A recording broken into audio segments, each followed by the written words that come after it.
ಸ್ವಾಮಿನಾಥನ್ ವರದಿ ಅಂತವ ಈ ದೇಶದ ಪ್ರಧಾನಮಂತ್ರಿ ಆಗಿ ಜಾರಿಗೆ ತರಬಾರ್ದು, ಈ ರಾಜ್ಯದ ಮುಖ್ಯಮಂತ್ರಿಗಳು ಯಾಕೆ ತರಬಾರ್ದು?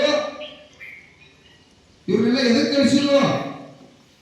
ಈ ನಾಡಿನ ರೈತ ದೇವರುಗಳನ್ನ ಜನಸಾಮಾನ್ಯರನ್ನ ರಕ್ಷಣೆ ಮಾಡ್ರು ಅಂತಂದ್ರ ಇವ್ರಿಗೆ ಅರಿವಿಲ್ಲ. 5 ನಿಮಿಷಕ್ಕೊಮ್ಮೆ ಅರ್ಧ ಗಂಟೆಗೆ ಒಬ್ಬ ರೈತ ದೇಶದಾಗ ಆತ್ಮಹತ್ಯೆ ಮಾಡ್ಕೊಳತ್ತಾನು.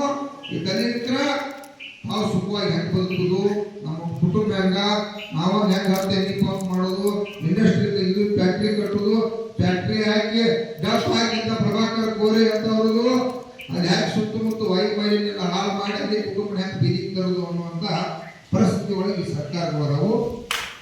ಇವನ್ನ ತರಲಿಕ್ಕೆ ಇವತ್ತು ನಾವು ಹಳ್ಳಿಯಲ್ಲಿ ರೈತ ಸಂಘ, ರೈತ ತಾಯಿಯಂದಿರನ್ನ, ಸೈನಿಕರನ್ನ ಹೆಂಗ ದೇಶ ಕಾಯಕ್ಕಾಗಿ ಇವತ್ತು ನಾವು ಸೈನಿಕರನ್ನ ರೆಡಿ ಮಾಡಿದೀವಿ.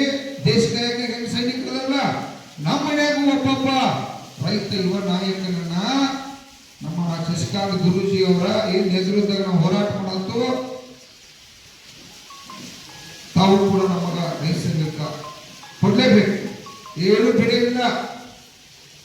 ಬಿಜೆಪಿ ಕಾಂಗ್ರೆಸ್ ಮಾಡತ್ತೀವಿ 79 ವರ್ಷ ದಿಲ್ಲಿ ಒಳಗೆ ಕೂತವ್ರ ಅಲ್ಲಿ ಆಟ ಆಡಿದ್ರೆ ನಾವು ಸುಳ್ಳು ಹೇಳಿ ಹೋಗೋಣಾತು ಅದ ತೀರ್ಥ ಕುಡುದ ಇವಾಗ ಸಾಯತ್ತು ಕರೆ ಅವ್ರು ನಿನ್ಸತ್ತು ನಾವು ಒಕ್ಕಟ್ಟಾಗನು.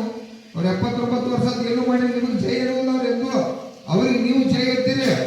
ಎಂದೂ ಕೂಡ ನಿಮ್ಮ ಸಾಲು ಚಿಂತೆ ಮಾಡಲಿಲ್ಲ, ನಿಮ್ಮ ನೀರಾವರಿ ಚಿಂತೆ ಮಾಡಲಿಲ್ಲ, ನಿಮ್ಮ ವಿದ್ಯುತ್ ಚಿಂತೆ ಮಾಡಲಿಲ್ಲ, ನಿಮ್ಮ ಭ್ರಷ್ಟಾಚಾರಕ್ಕೆ ಚಿಂತೆ ಮಾಡಲಿಲ್ಲ, ನಿಮ್ಗೆ ಏನು ಕೂಡ ಚಿಂತನೆ ಮಾಡಲಿಲ್ಲ. ಬರೇ ರೈತ ಕುಲವನ್ನು ಹೆಂಗ ನಾಶ ಮಾಡಬೇಕು, ಇವ್ರು ಕಾಯ ಮಕ್ಕಳು ಬಡವರೇ ಇರ್ಬೇಕು. ಇವ್ರು ರೈತರ ಇವ್ರು ಯಾವಾಗಿದ್ರು ಹಿಂಗ ಮಾಡ್ಬೇಕು, ನಮಗ ಆ ಸಬ್ಸಿಡಿ ಕೊಡ್ರು ಈ ಸಬ್ಸಿಡಿ ಕೊಡ್ರು ಅಂತೇಳಿ ಹಿಂಗ ಹೋಗ್ಬೇಕಂತೇಳಿ ನಮಗೆ ಇಟ್ಟಿರ್ತಕ್ಕಂಥ ಅವ್ರಿಗೆ ಗೊತ್ತೈತೆ. ಈ ರೈತ ದೇವರುಗಳು ಏನಾದ್ರು ಶ್ರೀಮಂತರಾದಪ್ಪ ಅಂತಂದ್ರ ನಮ್ಮನ್ನ ಬೀದಿ ಒಳಗೆ ಇಡ್ತಾರ ಅಂತ ತೀರ್ಮಾನಕ್ಕಾಗಿ ಇವತ್ತು ನಮ್ಮ ಈ ರೀತಿ ಪರಿಸ್ಥಿತಿ ಅಂದರು. ನಾವು ಕೂಡ ಶಣೆ ಆಗತ್ತು. ಈಗೇನ ನಮ್ಮ ಗುರೂಜಿಯವರ ಈ ಚಳವಳಿಗಳು ಭಾಗವಹಿಸಿದ್ರು ಬಹಳಷ್ಟು ಬದಲಾವಣೆ ಆಗ್ತಾ ಇದೆ. ಯಾಕಂದ್ರೆ ಬಹಳಷ್ಟು ಯುವಕರ ಬಹಳಷ್ಟು ವಿಚಾರಗಳ ಕಡೆ ಬರ್ತಾ ಇದ್ದಾರೆ. ಈಗ ಶಶಿಕಾಂತ್ ಗುರೂಜಿ, ಚುನಪ್ಪ, ಮಲ್ಲಪ್ಪಣ್ಣ, ರಮೇಶ್ ಸಿ, ವಿಜಯ, ನಾವು 10 ಮಂದಿ ಅಂದ್ರೆ ಉದ್ಧಾರ ಆಗುದಿಲ್ಲ. ಮುಂದ ನಾವು ಅಷ್ಟಾಗಿ ರಾಜ್ಯದ ಸಂಘಟನೆ ಕಟ್ಟಕ್ ಆಗುದಿಲ್ಲ. ನಮ್ಮಂಗ ಹೆಂಗ ಶಶಿಕಾಂತ್ ಗುರೂಜಿ ಅವರ ಗಟ್ಟಿ ಮಾತದವು, ಮಲ್ಲಪ್ಪಣ್ಣ ಅಂಗಡಿ ಅವ್ರದ ಹೆಂಗ ಗಟ್ಟಿ ಮಾತೈತಿ, ಹೆಂಗ ವಿಜಯ, ಹೆಂಗ ಹಲವಾರು ಮುಖಂಡರು, ಪ್ರಸನ್ನ ಚಿಲ್ಮುಂಡಿ ಅವರು ಹೆಂಗ ಗಟ್ಟಿ ಕೂತ ಚಳವಳಿ ಮಾಡತ್ತಾರು. ಮೈನೂರಲ್ಲಿ ಜಿಕೆ, ಲೋಕಾಪುರದಾಗ ಜಿಕೆ ಕಾರ್ಖಾನೆ ಸಿಮೆಂಟ್ ಫ್ಯಾಕ್ಟರಿ ಅವ್ರು 20 ವರ್ಷ ಕಾರ್ಖಾನೆ ತಯಾರು ಮಾಡಿ ಅಲ್ಲಿ ಭಾಗದ ವಾಯು ಮಾಲಿನ್ಯ, ಜಲ ಮಾಲಿನ್ಯ ಹಾಳು ಮಾಡಿ ಆ ರೈತ ಕುಟುಂಬಗಳನ್ನು ಬೀದಿಗೆ ತಂದಿರು. ಪ್ರಸನ್ನ ಚಿಲ್ಮುಂಡಿ ಹಲವಾರನ್ನ ವಿಜಯ ಇವರ ಮುಖಂಡರು ಹೋಗಿ 2 ದಿವಸ ಅವರು ರಾತ್ರಿಯಾಗಿ 12,000 ರೂಪಾಯಿ ಪುಣ್ಯಾತ್ಮ ರೊಕ್ಕ ಕೊಡಿಸಿರು. ಈಗೂ ಕೂಡ ಇನ್ನು ಹಲವಾರು ಭಾಗದಾಗ ಡಾಲ್ಮಿಯಾ ಹಾವು ಇವೆಲ್ಲ ಅನ್ಯಾಯ ಮಾಡತ್ತವ. ಆ ಕಾರ್ಖಾನೆಗೆ ಹೋಗಿಲ್ಲ ಅನ್ಯಾಯ ಆಗತ್ತೆ. ಅದಕ್ಕಾಗಿ ರೈತ ಸಂಘ ಅವಶ್ಯಕತೆ.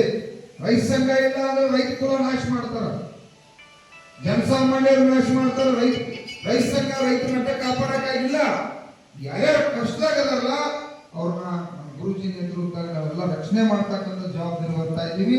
ನಾವು ನಿಮ್ಮನ್ನಾಗಿ ಕಾರ್ಯಕರ್ತರಲ್ಲಿ, ಯಾಕಂದ್ರ ಇಲ್ಲಿ ಲೀಡರ್ಗಳು ದೊಡ್ಡವರಲ್ಲ, ಕಾರ್ಯಕರ್ತರು ದೊಡ್ಡವರು. ನೀವು ಕಾರ್ಯಕರ್ತರು ಸ್ಟ್ರಾಂಗ್ ಆಗಪ್ಪ ಅಂದ್ರ ನಿಮ್ಮ 1000 ಪಟ್ಟು ನಾವು ಮತ್ತೆ ಕೆಲಸ ಮಾಡ್ಲಿಕ್ಕೆ ಸಾಧ್ಯ ಐತಿ.